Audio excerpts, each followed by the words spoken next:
Ladies and gentlemen, the future has arrived. No more ironing shirts on your kitchen table.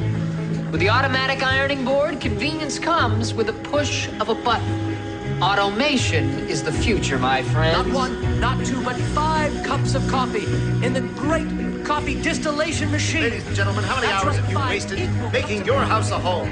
With the paint dispenser, you can cut your home improvement in half the time. No need to say, pass the gravy. With the tabletop waiter, a flick of the wrist brings the gravy to you. Ladies, after a hard day cleaning house, there's nothing you will enjoy more than the vibrating chair. Try it out. Why stand up to turn on the lights? With the wireless switch, you can turn them on or off from the comfort of your very own chair.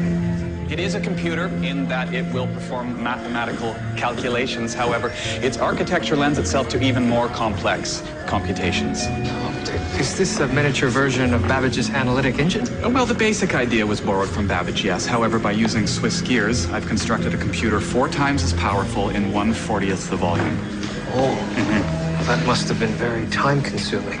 Yes, it was, but it's my belief that in the future, the machine will be assembled by automatons who are themselves operated by a device such as this. Thank you.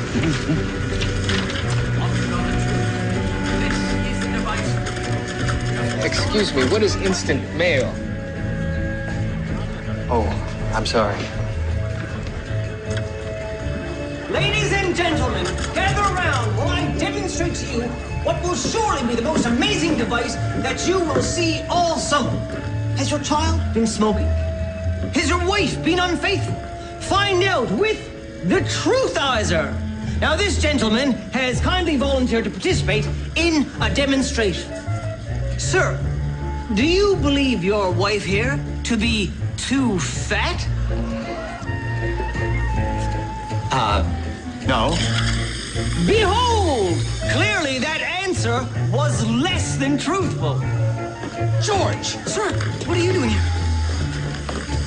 I know what you're going to say. Before you say it, sir, I think that your inventions simply must see the light of day. They're not inventions, George. They're simply reworkings of existing technology. Well, be that as it may, sir, there are many investors here, and some have shown some real interest. In fact, I think the Truthizer might win the Eaton Prize. The Eaton Prize? Yes, sir. The winner has their product manufactured and sold at all the Eaton stores. It's very prestigious. Nevertheless, George... Well, sir, also, there's someone here that you're going to want to meet. Who? Alexander Graham Bell. Alexander Graham Bell is here? He is an inventor, sir. His name wasn't on the list. He was a last-minute addition. Shall I show you where his booth is? No, George, not now.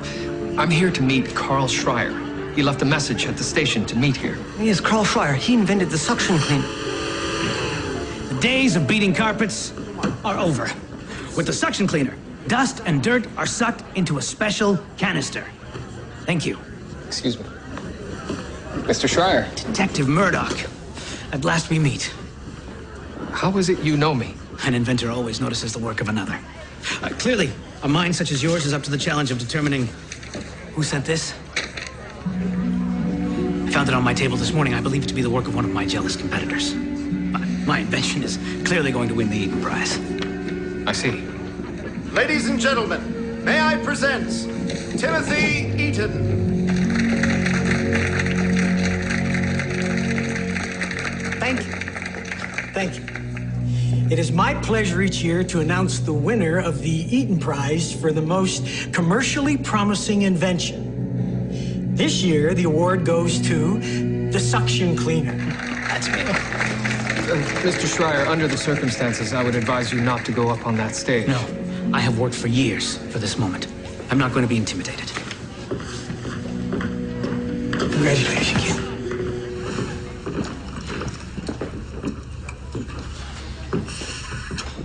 Did you hear that? That was a dog whistle. Human ears are not capable of detecting such a pitch. But that doesn't mean the sound isn't there.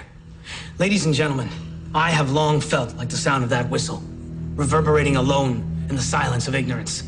Now, at long last, my genius has been heard.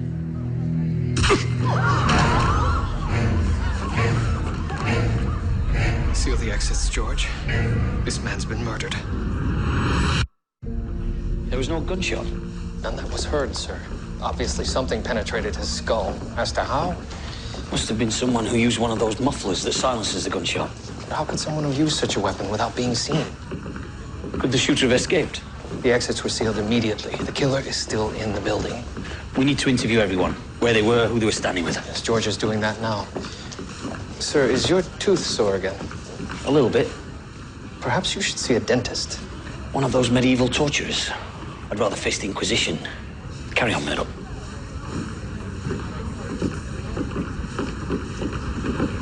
Do you have anything for me yet, Doctor? Well, this is strictly preliminary, of course, but I would hazard a guess that the victim died of a gunshot to the head. Anything beyond the obvious? The bullet didn't exit, suggesting low muzzle velocity. His eyes appear jaundiced. I'm not sure why. I suppose it's premature to speculate on the angle of entry. The wound seems perfectly circular, suggesting perpendicular entry. Which means the shot would have come from above. I think you would have noticed someone hanging from the rafters. True.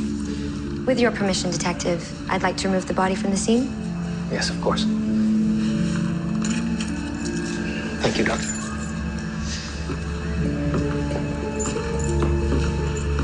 Terrible thing that's happened. Alexander Graham Bell. Yes. Detective Μέρντοχ, I presume? Yes. Yes, I recognize you from your photograph at your booth. Please. Actually, it's not my booth. My constable took some liberties with... I was particularly impressed with your apparatus for using sound reflection to visualize subsurface marine environments. It's fascinating. Really? I'd like to talk with you more about it at some point, but after you've completed your investigation, of course. Of course, of course. Well, yes, certainly. And the whistle that you have in your hand. Confiscate it if you must, but I would like it back when you're finished with it. What's so special about a dog whistle? Oh, it has a pitching screw that enables one to adjust the frequency. Very useful for some experiments I was hoping to conduct with Carl. I see. Where were you and Mr. Schreier friends? Oh, not friends, no. I don't think Carl was capable of genuine friendship with anyone. But we certainly weren't adversaries. Which, makes me something of a rarity in this crowd. Who were his adversaries, then? I hated him. I admit it freely. Why is that, Mr. Nellis? He ridiculed my tabletop waiter. He told me that it was an invention worthy of a 5-year-old. But I wasn't the only one who hated him. I saw him have a fist fight with Harding. It wasn't exactly a fist fight. Then how would you describe it, Mr. Harding? A lot of arms flailing about. Neither of us were exactly pugilists. It was all rather pathetic, actually. So why the dust-up? Schreier changed the setting of one of my gears. It threw off all my calculations. It took me 6 hours to find which gear had been compromised. Why would he do something like that? Well, he was very competitive. He once sabotaged Barton's automatic ironing board so that it wouldn't open, and Jeremy was showing it to investors at the time. Disconnected the internal switch. You all but admitted it. I would never raise a hand to hurt anyone, even Schreier. But if wishes could kill, he'd have been dead a long time ago. You hated him that much? Oh, we all did. Sabotage was the least of it. He was also a spy. His prize-winning invention? He stole the concept from O'Brien. At last year's convention in New York, I suggested that a fan placed behind a strip of gauze could create a vacuum strong enough to lift the dirt out of a rug. It's $1 million idea. It's $1 million idea. Did you tell Carl Schreier about it? No.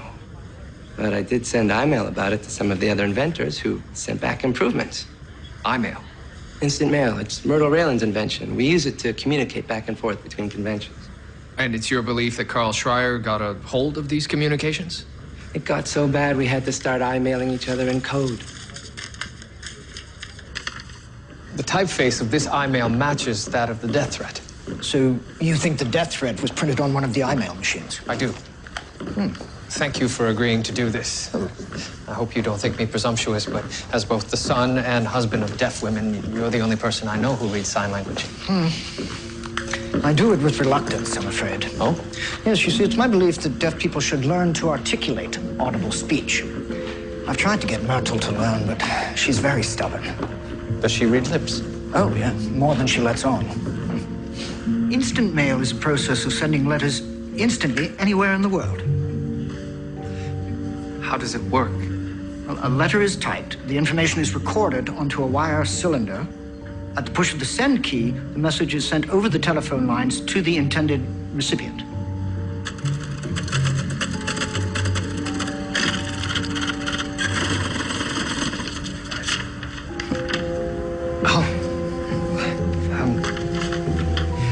I believe that this message was printed using one of your machines. Who has these machines? She sent units to each of the inventors she was closest to. I don't think Carl ever received one. Why was that? She disliked him. Oh, she detested him. Why? He once declared his amorous intentions, rather inappropriately. When she rejected his advances, he became vile and abusive. He insulted her femininity and mocked her deafness and said that instant mail wasn't really an invention at all, but merely a reworking of Edison's stock ticker. Stock ticker! It was good, Myrtle. You should speak more. So that message could have been printed on any one of the machines you distributed? Yes.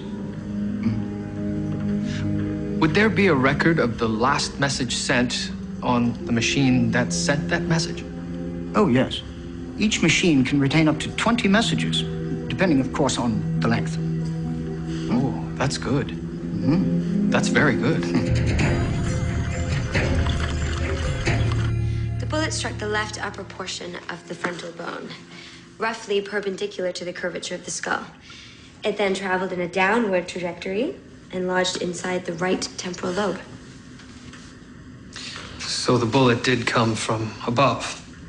That would seem to be the case. I also managed to extract the bullet.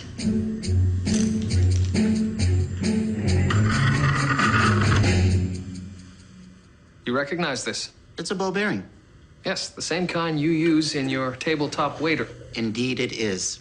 Nickel-plated, high quality, imported especially from Bern, Switzerland. You may have noticed the rotational smoothness.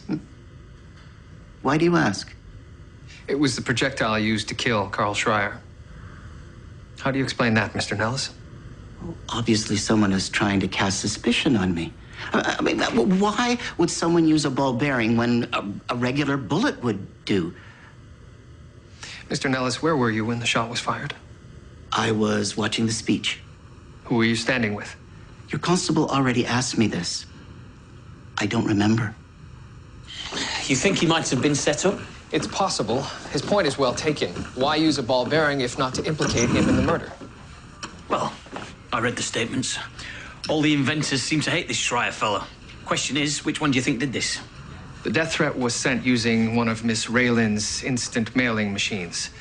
George and Henry are reading the I-mails now. I-mails? Instant mailings. Sir, is that cocaine? This bloody tooth helps to numb the pain. Are you sure that's wise? Don't you start on me, Murdoch. Sir, I have nothing against the use of cocaine as a topical analgesic, but given your history with the drug... There you are, Thomas. Bloody hell. I'll speak to you later, sir. Where were you at 2 o'clock this afternoon? Hello, dear. You were supposed to be at the dentist. I had duties to attend to, Margaret. Thomas, don't be a baby about this.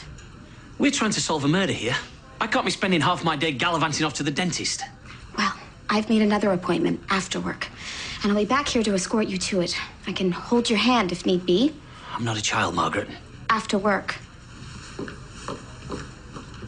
Higgins! Sir, we've printed off the I-mails. They're gibberish, mostly. Yes, apparently they were encrypted to keep Carl Schreier from reading them. Well, the only exception was the death threat. Which machine was this one printed on? Mr. Bell's, sir. Alexander Graham Bell. I'm sorry, sir. I know he's something of an idol. Bring him in, George.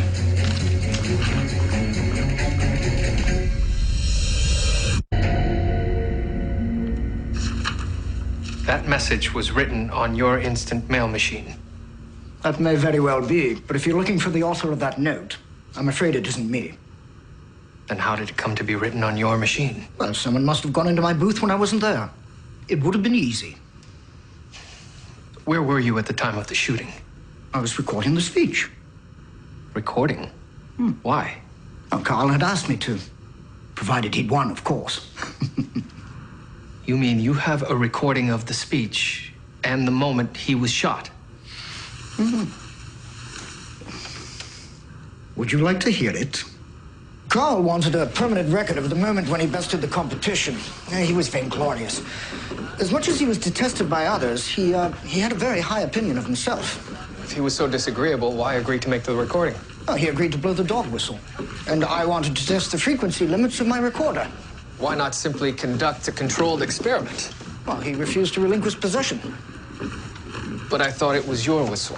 Yes, I had one just like it, and I lost it. About the same time he came into possession of his. You think he stole it? You're the detective. I find it hard to believe that someone could be that petty. I think I understand. You know how some men are born with natural charm? You just can't help but like them. Of course. Well, Carl had negative charm. No matter what he did, people didn't like him. Rejection can make a man bitter, which in turn makes him even more disliked. A vicious circle. Let's have a listen. Ladies and gentlemen, I have long felt like the sound of that whistle, reverberating alone in the silence of ignorance. Now, at long last, my genius has been heard. I can't make out anything definitive. I only hear the sound of the crowd. You know, Detective, to paraphrase Carl, just because we can't hear a sound doesn't mean it's not there. Allow me to introduce you to my latest invention. I call it an audiograph. I developed it to help deaf people visualize the sounds that they were making. See, it converts sound into a signal and then traces the wave on paper. Much like your graphizer. Yes, but the difference is you've isolated certain frequencies. Oh, well, yes. Ladies and gentlemen, I have long felt like the sound of that whistle, reverberating alone in the silence of ignorance. Now, at long last, my genius has been heard. So, his speech lasted 18 seconds. And here is where the noise of the crowd rises sharply in reaction to his death, about 2 seconds later. So the bullet would have been fired between here and here. Now, this is interesting. Look how the amplitude of the highest frequency spikes at the precise moment that he was shot. Yes, it raises sharply and then falls off. Like a bell ringing. As if the bullet hit something metallic. Well, if it did, and that's what I think it is, it would explain why we saw nothing in the rafters. The bullet was deflected. Bit higher, Constable. Higher. There. So the metal surface that redirected the projectile was that steel beam. It has to be. Now all we have to do is match the angle of incidence to the angle of reflection. Sir, have you noticed anything different about the inspector of late? He has a toothache? Yes, I know about the tooth, but it's more his behavior I'm worried about. One minute he's edgy, cantankerous, and then the next minute he's full of backslapping bonhomie. It's almost like, do you remember a couple of years back he was taking that gold cure? Yes, it turned out to be cocaine. Well, now he's rubbing cocaine on his gums as an analgesic for his tooth. I'm afraid that he's going to have, what do they call it, a relapse. I share your concern, George, but he's seeing a dentist today. Hopefully the situation will be rectified. Oh, that's odd. The shooter would have had to have been standing much further back. But, sir, if he was standing further back, the sign would have been in his way. Indeed. Unless, of course, the shooter was standing in front of the sign. If he was tall. Extremely tall. I suppose we would have noticed a giant with a weapon in the back of the room. There's another possibility, George. I'm going to need a wrench.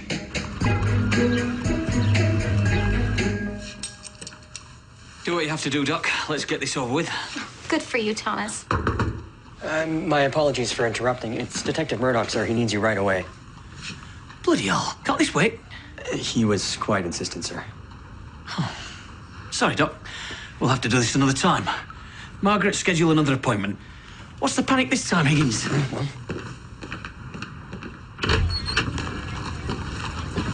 So, how was that, sir? Perfect. Bloody perfect. Cracking fine job, Higgins. Thank you, sir. Can I treat you to a pint? Yes, sir.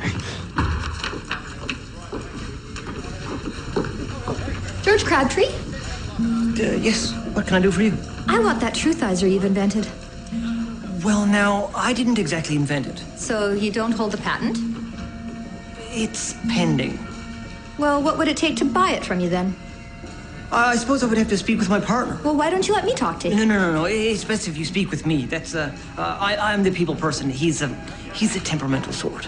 My offer to come to terms with you is only available for 24 hours. Only 24 hours? I don't sit around waiting for money to come to me, Mr. Crabtree. I go after it.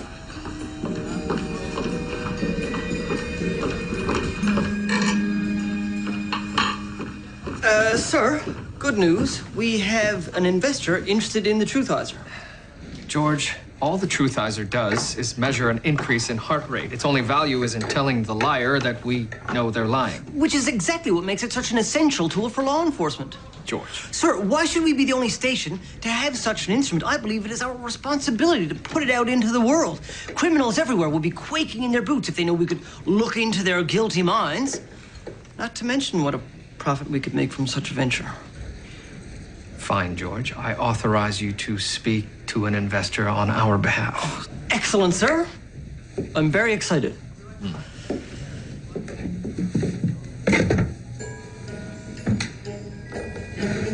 What is it?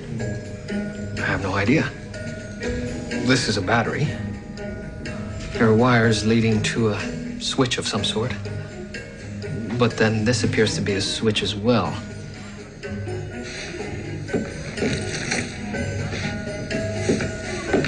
I'm going to bypass these switches to see if I can figure out what the...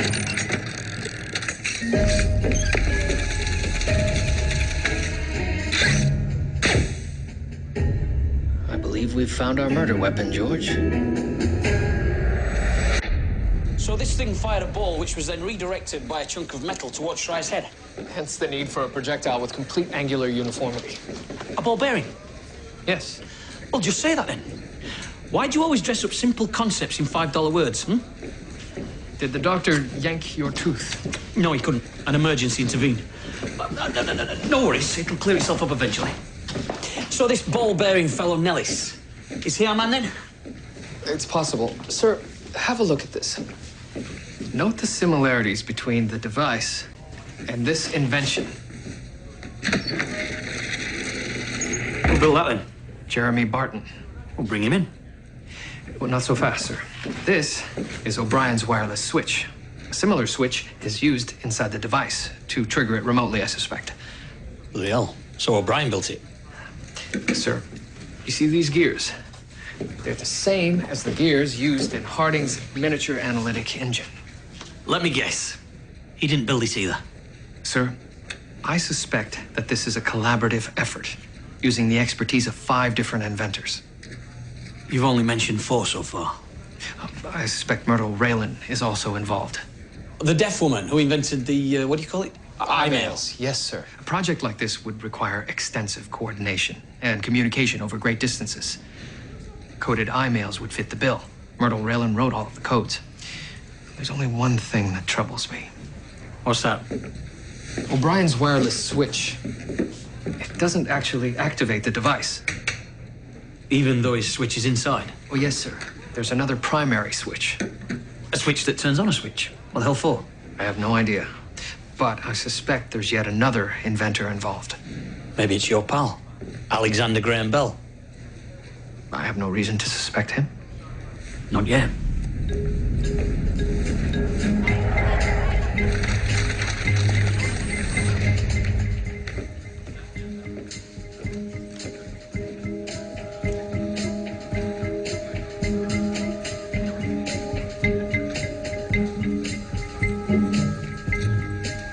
Your ball bearing wasn't used to frame you, Mr. Nellis. It wasn't? It was used as a component in a plot to kill Carl Schreier. Plot? Oh, ridiculous. Then how do you explain the use of your invention as a component in the device that killed him? Someone else must have put it there. It wouldn't be difficult. It's just a switch. You must admit it bears a strong resemblance to what you invented. Well, whoever built this obviously copied my design, but this is so much more complex. Are those Harding's gears? Mr. Harding? Yes, they are. It seems that in this device they act more of a delay mechanism. However, they do still serve as the central control. It's just in a machine like this, it doesn't require a logical complexity. Of course, your invention doesn't suggest an aptitude for complexity. Now see here. Pardon me? Could you have built this device yourself? No. Perhaps if I applied myself? No. Of course I could have. I didn't. But I could have. It's my belief that each one of you contributed to the design and construction of this device. That makes you all equally guilty of murder in the eyes of the law. Now, the first one of you to admit their complicity in this scheme will be spared the noose. Everyone else, however, I guarantee you, will be hanged by the neck until they are dead. So, I ask you once again, were you or were you not part of a conspiracy to kill Carl Schreier? No. Of course not. No. Mr. Harding. Huh? Oh, no. May I stay and study this?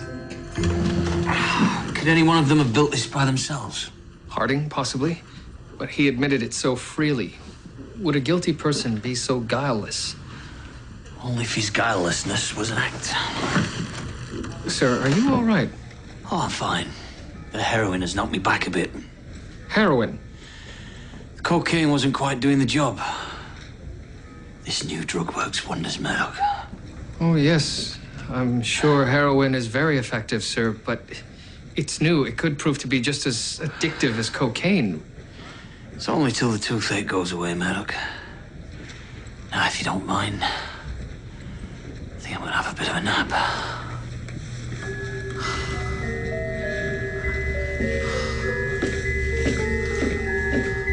Sir, we've been deciphering the emails we got from Miss Fralin with her code wheel. Oh, how does it work? The number of letters in the sender's first name added to the number of letters in the day the message was sent gives you the offset. Offset? Yes, say Myrtle sends a message on Thursday. 6 letters in Myrtle, 8 letters in Thursday. 8 plus 6 gives you 14. So the offset is then 14.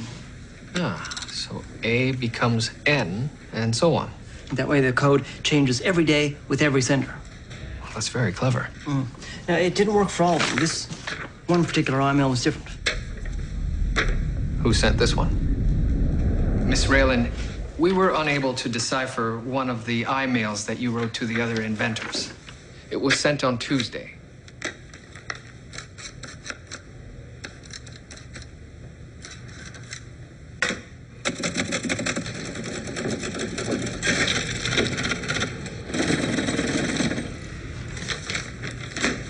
This does not conform to the code.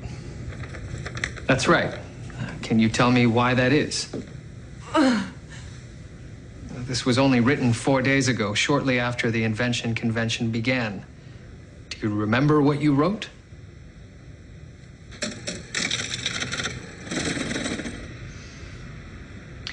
I think this is a specially coded message written to the other inventors, outlining the plot to kill Carl Schreier.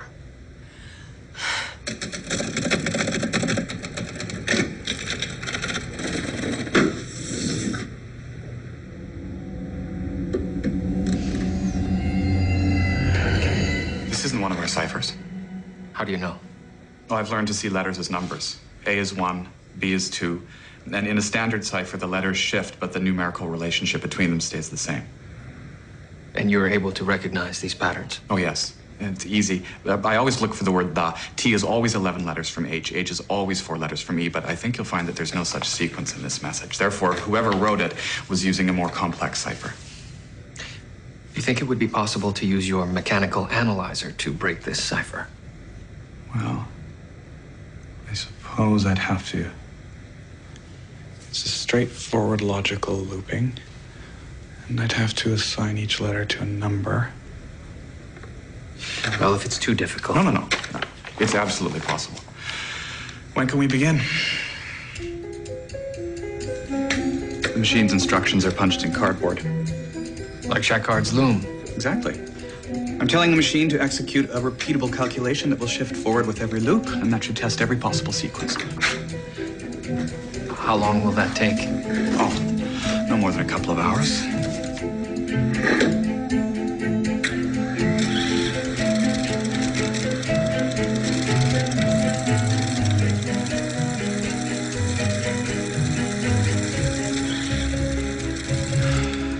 I just don't understand it. I've tried every linear combination. I mean, I could try a more complex routine, but I just doubt that anyone would go to the trouble of deciphering such a code.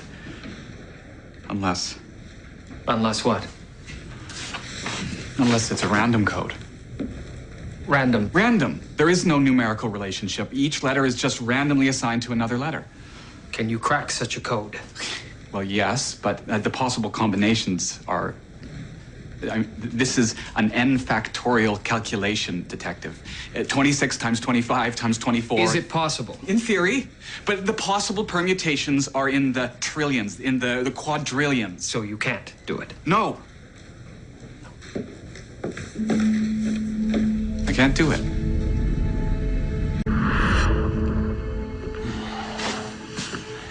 So could it be this, what do you call it? Random cipher. I don't know. It would require the sender and the receiver to memorize a 26-letter code. That wouldn't be easy. No, you're right, sir. Too prone to error. Must be something else, something more simple. Well, I'm sure you'll figure it out, Meadow.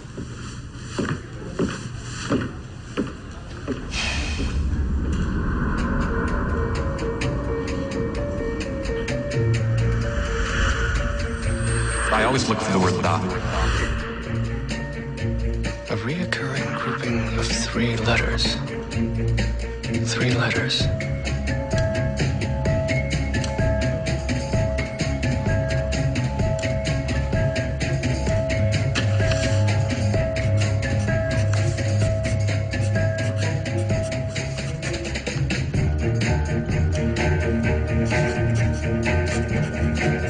George! George! I've cracked the code. Have a look. Arrest them. Arrest them all.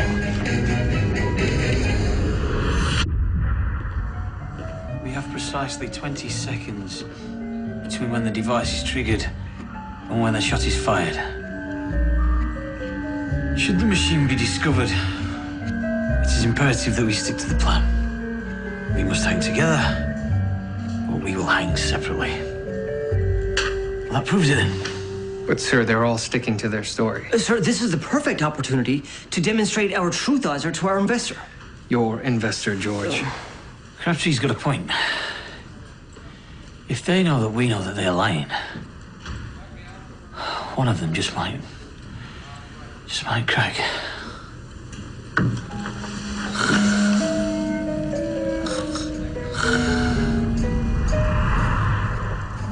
Your arm, please. Now, watch it in action, Miss Dickinson. We know for certain that they're guilty. Now, as they engage in their prevarications, their guilty mind will cause the blue fluid to rise in the tube. I, of course, know how the apparatus works, Mr. Crabtree. Otherwise, it would not be here. Yes, right, of course. So how does this work, then? Did you receive this email? No. Oh, I see. It responds to a change in heart rate. Very clever. Did you or did you not send this email? I did not. And then the resulting change in pressure drives liquid up the tube. Fantastic. Please just answer the question. I did not. May I buy this from you? I ask you again, did you or did you not send this email to your co-conspirators? That's it. I'm out. Well, you should let me show you a pair of Detective Murdoch's night vision goggles. Goodbye, Mr. Crabtree. So now you think they're all innocent? I don't know what else to think, sir. We know at least one other inventor was involved, the man who designed the primary switch. The switch that turns on the switch? Yes, I've seen nothing like it in any invention, sir. I only know it's a switch because of the way it's wired to the device. You think this person built the device, then constructed an elaborate code to frame everyone else? It's a possibility. Now I just have to figure out how to activate the switch. Time to go, Thomas. Right. Higgins! Good luck, sir.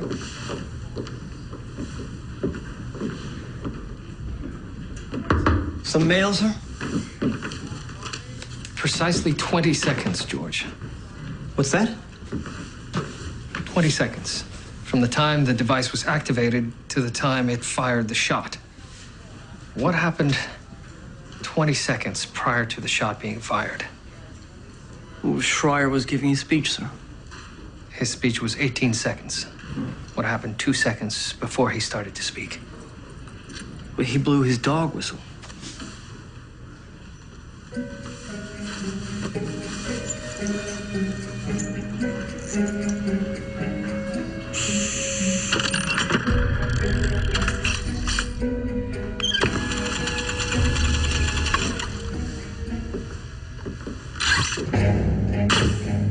He agreed to blow the dog whistle, and I wanted to test the frequency limits of my recorder.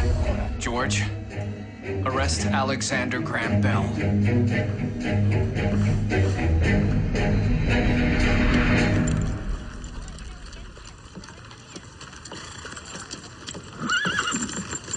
Higgins! What are you doing here? I don't think I'm supposed to say. Does this have anything to do with the inspector? When he taps twice on the window, I'm to go in and say there's been an emergency and that he's needed. Avoiding the dentist, is he? Higgins, Detective Murdoch has asked that you arrest Alexander Graham Bell at his hotel. I can't. Well, I'll take care of your duties here. Well, why can't you arrest him? Oh, Higgins, I'm not a mind reader. I can't read the detective's mind. He said, George, find Henry, have him arrest Alexander Graham Bell. He's at the Queen's Hotel. Right away.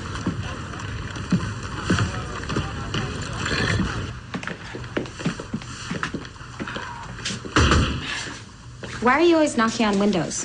That's just my way of saying, let's get on with this. Do your worst, Doc. Sir? Crabtree? I just wanted to update you on the status of the case. Oh, well, I'd better come. That's not necessary, sir, but you should know that we printed the emails. Oh, well, I should take a look. Again, that's not necessary, sir. The only damning one came from Alexander Graham Bell's machine. Oh, well, we'd better arrest him. And that's what we're doing, sir. I've sent Higgins.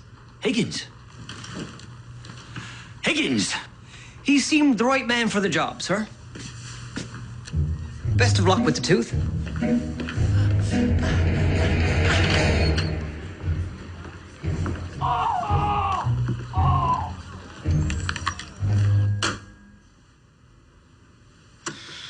What is this? A sonic switch. More accurately, a harmonic switch, which is activated at the precise frequency of 18,000 cycles per second. Conveniently, the same frequency as your dog whistle. It was an ingenious plan. Build a sonic switch into a device and have Carl Schreier trigger it himself. Brilliant. Why would I kill Carl? I was the only one that didn't hate him. So you made sure to tell me, and then proceeded to insinuate yourself into my investigation. You invited me. Or did I? As I recall, it was you who approached me, and then told me about Carl Schreier's many enemies. It was you who told me about the audio recording, and volunteered your audiograph to help me analyze it. So I helped you, and that makes me guilty? You manipulated me so that I wouldn't come to the conclusion that I now have. And what is that? That you built it, using parts from many different inventors so that it would appear that many different inventors conspired to kill Carl. But it was you all along. By myself. You were the only inventor at that convention capable of building such a device. You were certainly the only inventor capable of building a sonic switch. But, Detective, why would I do this? Why would I kill Carl? Why would I go to so much trouble to frame my fellow inventors, people whom I respect and admire? Then how do you explain the fact that the device was triggered by a whistle you asked Carl Schreier to blow? Detective, I didn't ask Carl to blow the whistle. He suggested it as part of his speech. Why would he do that? Unless...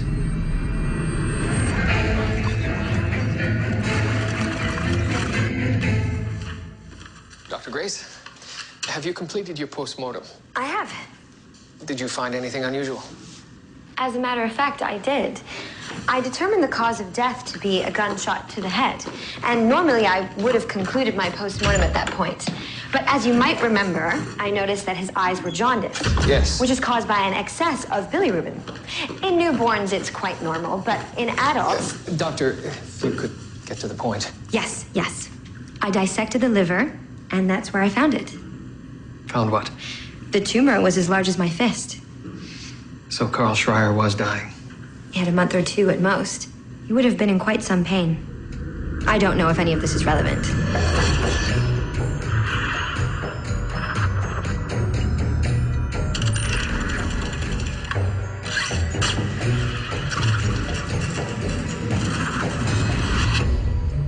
Actually, Doctor, you've helped to confirm my theory. Thank you. Are you telling us that Carl made this? And then used it to kill himself. Is it patented? I believe he built the device himself, using knowledge he gleaned from his spying. So that's what he was doing all this time.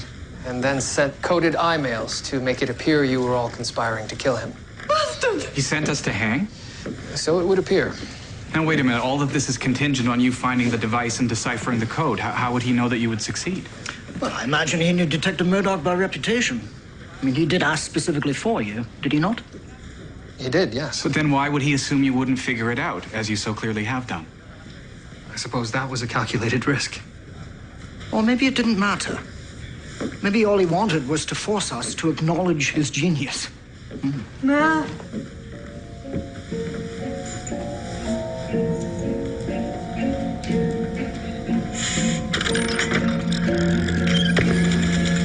Well, he was that.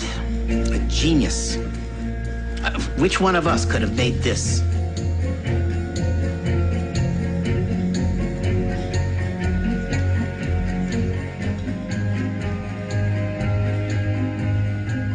Well, I could have.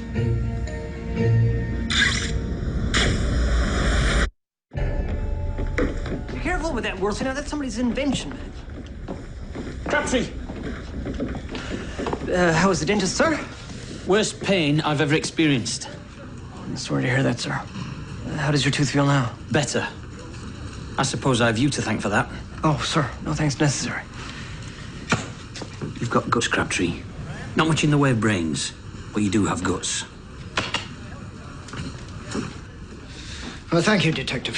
It's nice to have it back. Thank you. I don't think I could have solved this without your help. Oh, I doubt that's true. And I'm sorry for accusing you the way I did. Oh, I'd have done the same in your shoes. Goodbye, Mr. Bell. You know, I'm staying in Toronto for a couple of weeks. We should go for dinner. Inventors need to talk to other inventors. Oh. Of course. All right. George, I understand your investor backed out? She was convinced the truth hazard didn't work. Well, ironically, it did work. I know. This is quite the invention, sir. Creating a sound to activate a switch. Imagine if one day you could switch the lights on by, I don't know, clapping your hands. Well, it would be brilliant for the bedridden, or the infirm, or just the unusually lazy. Maybe you should invent it, George. Perhaps I will.